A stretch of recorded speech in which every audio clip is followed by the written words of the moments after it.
Ningependa kuwakaribisha tena usiku huwa leo.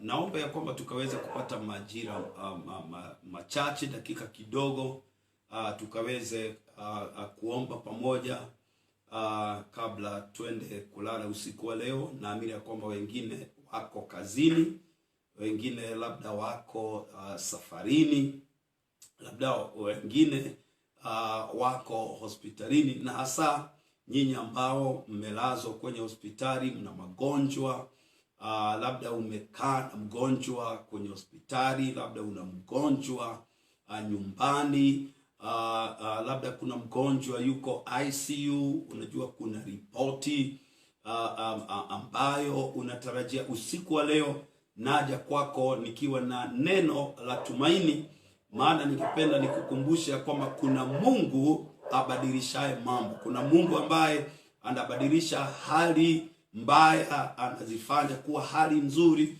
Kuna Mungu ambaye anaponya, kuna Mungu anainua watu, kuna Mungu ambaye anasikia kilio chetu, kuna Mungu ambaye anajibu maombi.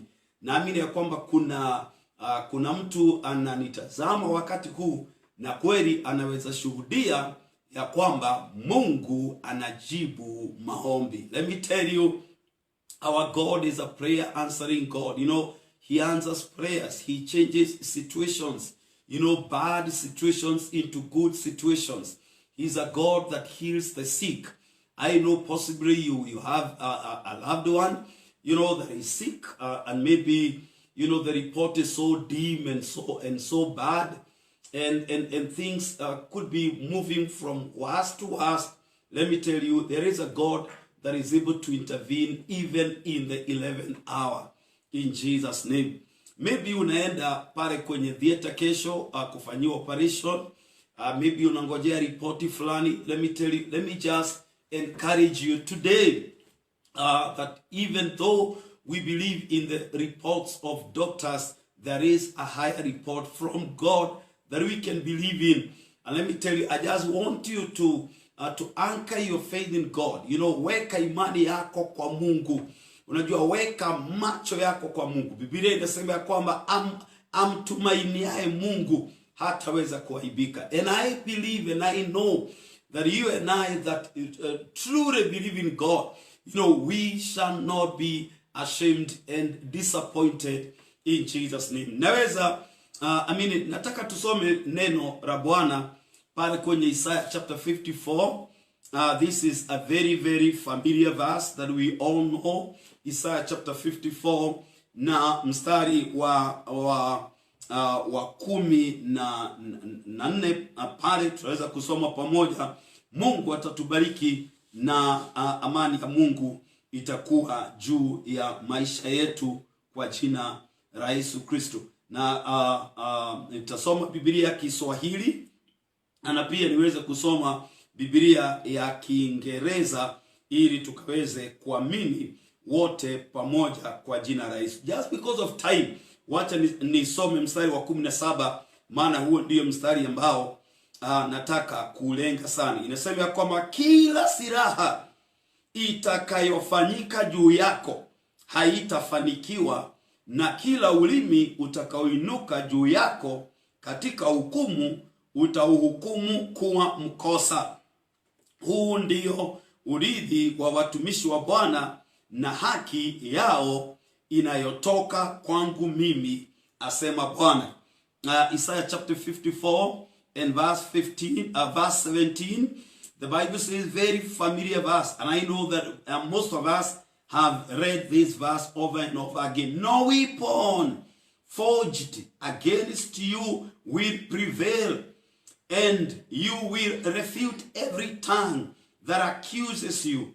This is the heritage of the servants of the Lord, and this is their vindication from me, declares the Lord. What a wonderful word. Father, we pray in Jesus' name. Mungu, tunaomba Bwana katika jina la Yesu ukaweze kutuzungumzia kupitia kwa hili neno. Ewe Mungu, naomba ya kwamba mtu aliye kwenye majira mangumu, Baba, ukamzungumzie kwenye hili neno. Ewe Bwana, mtu aliye jela, mtu aliye rimani, mtu ambaye anangojea kupelekwa kotini kesho, mtu ambaye anangojea kwenda hospitali kesho, mtu ambaye anangojea upasuaji kesho, mtu ambaye anangojea kesi kesho, ewe Mungu, mtu ambaye ana hali ngumu ambayo anaipitia kwenye maisha, naomba Bwana kupitia kwenye hili neno uzungumze nasi na jina lako libarikiwe na litukuzwe, ewe Bwana. Pawe na mtu atakayeinuliwa, pawe na mtu atakayejengwa, pawe na mtu atakayeona mambo na njia mpya. Tusaidie tuone mambo kwa macho yako, tusaidie tuone mambo kwa hali yako ya kuona, ewe Mungu. Wewe Mungu hauoni kushindwa, wewe Mungu hauoni aibu Bwana. Wakati watu wanaona aibu, wewe hauoni aibu. Wakati watu wanaona kukataliwa, wewe unaona kibali. Wakati watu wanaona kufa, wewe unaona uzima. Wakati watu wanaona giza, wewe Mungu unaona mwangaza. Wakati watu wanaona mwisho, wewe unaona mwanzo mpya Bwana. Wewe ni Mungu. Tenda hayo kwa utukufu wa jina lako, ewe Bwana. Kwa jina la Yesu Kristo Bwana tunaomba na kushukuru. Nao Biblia inasema ya kwamba hakuna silaha yoyote iliyotengenezwa na kutayarishwa kinyume chako itakayofaulu. Let me tell you, do you know a disease is a weapon? Unajua ugonjwa, a disease is a satanic weapon that is meant to oppress the people of God. Ugonjwa ni silaha ya shetani ambayo inatengenezwa na kutayarishwa ili kaweze kugandamiza na kutesa watu wa Mungu. Did you know even poverty is it is a weapon that is used by the devil. It is a weapon to oppress the people of God. Do you know even depression? Do you know addiction? Do you know alcoholism? Unajua haya mambo yote mengi ni silaha ambayo imetengenezwa na shetani ili ikaweze kugandamiza na kutesa watu wa Mungu. Lakini Biblia inasema hivi ya kwamba hakuna silaha. Ni watu gani hawa ambao Mungu anazungumzia kupitia kwenye hili neno? Who are these people that God is speaking to them and saying no weapon formed against you is going to prosper? And let me tell you, even before we go to the depth of that word, Biblia haisemi ya kwamba silaha haitatengenezwa. Kuna tofauti ya silaha kutengenezwa na silaha kufanikiwa katika kazi yake. Biblia inasema kwamba silaha itatengenezwa. Unajua mapanga yatanolewa. Inasema ya kwamba bunduki the gun will be cocked. Inasema kwamba mipango itapangwa. Plots will be plotted and na mitego itawekwa. Biblia inasema kwamba mashimo yatachimbwa. Biblia inasema kwamba hiyo inamaanisha kwamba mioto itawashwa. Lakini kuna kitu kimoja Biblia inasema ya kwamba tukimwamini Mungu, hata hiyo silaha iliyotengenezwa, hayo mapanga yaliyonolewa, unajua hizo bunduki zilizotayarishwa zikaweze kulipuliwa. Biblia inasema magonjwa yaliyotayarishwa yakaweze kutuangamiza. Biblia inasema ya kwamba kuna Mungu awezaye kunyima silaha uwezo wa kufanikiwa katika kazi zake. There is a God, that denies any weapon the ability to prevail against the people of God. And that is the God that we are talking about. Yes, unaweza kuwa hata umepimwa.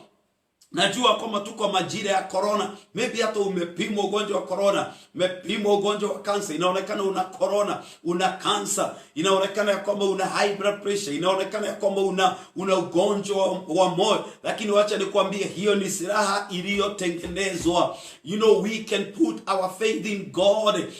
Who denies, he disarms, he destroys the weapons to the extent that they lack the ability and the power, to prevail in what was purposed for them against us. Ananyima zile silaha uwezo, unajua uliotengenezwa ili ukaweze kufanikiwa kinyume chetu. Amen. Is that your faith in Jesus' name? Because that is my faith in the name of Jesus. Any weapon whatsoever, kila silaha ya aina yoyote iliyotengenezwa, silaha ya kuniaibisha, silaha ya kunileta chini, the weapons of demotion, the weapons of humiliation, the weapons of devastation, weapons zote, silaha zote ambazo zimetengenezwa ziniaibishe, silaha zozote ambazo zimetengenezwa zisambaratishe maono yetu, zisambaratishe huduma zetu, silaha ambazo even political weapons ambazo zinatengenezwa, unajua, ziangamize watu wa Mungu. Hata yale yanafanyika kule Uganda, watu wanakufa. Unajua, tunataka kusimama na imani usiku wa leo ya kwamba kila silaha iliyotengenezwa ilete vita Kenya, kila silaha iliyotengenezwa ilete wizi, kila wizi. Hata tunaomba usiku wa leo, kama kuna wezi ambao wamejiunda mahali wanapanga mbinu vile kutaibiwa kwako, hiyo ni silaha ambayo tunaweza omba inyimwe uwezo wa kufanikiwa kinyume na maisha yako kwa jina la Yesu. Amen. Na pia Biblia inasema kwamba we are going to refute every time, na tutakanusha kila ulimi unaonena kinyume chetu. Unajua, kuna sauti za shetani, sauti za shetani ambazo zinasema utakufa mapema. That is the satanic tongues, that speak you're going to die premature death. Kuna sauti na ulimi wa shetani unasema kama utakufa na corona, utakufa na road accident.